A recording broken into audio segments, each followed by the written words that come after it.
আপনাদের কেউ কেউ যখন হারাম সম্পর্কে জড়ান, নিশ্চিত বলছি না, আপনাদেরকে অভিযুক্ত করছি না, কোনো মানুষ, আপনারা না, কোনো মানুষ যাদেরকে আপনারা চিনেন, তারা হয়তো অনৈতিক সম্পর্কে জড়িত, আর আপনি তা থেকে বের হতে চাচ্ছেন।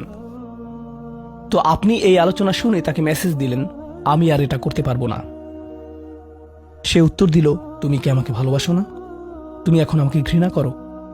তুমি কি মনে করো যে আমি তোমার জাহান্নামে যাবার কারণ? আমি কি এতটাই খারাপ?